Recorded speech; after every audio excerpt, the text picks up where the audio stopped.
আমরা অনেক সময় ডেটা অ্যানালাইটিক্স কোর্স দেখেছি যে অনেকে একসাথে করে, মানে data analytics and machine learning এরকম ট্যাগ দিয়ে সাধারণত কোর্স নিয়ে আসে। তো তাদের ক্ষেত্রে আসলে হয় কি, মানে মেশিন লার্নিংটা আমি জানি যতটুকু ভাইয়া যে এটা একটা বিরাট একটা সেক্টর, ডেটা অ্যানালাইটিক্স অনেক অনেক বড় একটা সেক্টর। তো দুইটা সেক্টর একসাথে করে যে কোর্সটা রান করা হয় সেই কোর্সটা কি আসলে মানে পারফেক্ট হয় কিনা, বা কোর্স স্ট্রাকচারটা কি ওইরকম লেভেলে করা যায় কিনা ইন্ডাস্ট্রি ফোকাস করে। হ্যাঁ, অনেক জায়গাতে আমিও নোটিস করছি, সেটা হচ্ছে যে আমাদের ডেটা অ্যানালাইটিক্স বা data science with machine learning দুইটাই একসাথে কোলাবোরেট করেই করানো হয়।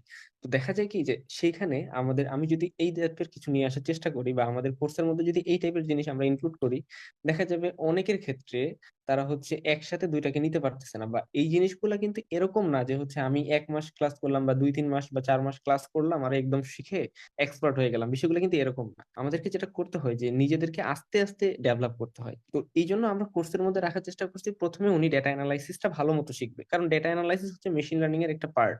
এটা আপনাকে জানতেই হবে, এটা না জানলে আপনি কখনো মেশিন লার্নিং এ ডেভেলপ করতে পারবেন না বা সামনে আগাতে পারবেন না। তো এই কাজটা যখন আপনি কমপ্লিট করবেন, তারপরে যারা আগ্রহী হবে, কারণ সবাই কিন্তু সবসময় জাস্ট আমি একটা কোর্সে নাম দেখলাম যে মেশিন লার্নিং আছে তো আমি ভর্তি হয়ে গেলাম, বিষয়টা কিন্তু এরকমটা না। এরকমটা হওয়া উচিত যে আমি প্রথমে জানলাম যে মেশিন লার্নিংটা কি আসলে, দেন আমি যদি ইন্টারেস্টেড থাকি তারপরে আমি হয়তো বা সেই জিনিসটার দিকে আরো সামনে অগ্রসর হইলাম। বাট জাস্ট চাইলাম আর হয়ে গেলাম, বিষয়টা এরকমটা না। তো আমরা ওই জন্যই চেষ্টা করছি যে প্রথমে সে ডেটা অ্যানালাইসিস শিখবে। যদি তার কাছে মনে হয় যে এই টপিকটা আমার কাছে ইন্টারেস্টেড বা এটা দিয়ে আমার লাইফটা আমি আরো সামনে শাইন করতে পারি, তারপরে হচ্ছে উনি চাইলে মেশিন লার্নিং এর দিকে ইজিলি যাইতে পারবে, কারণ আমরা ওই পাথওয়ে অনুযায়ী তাকে সামনে অগ্রসর করি।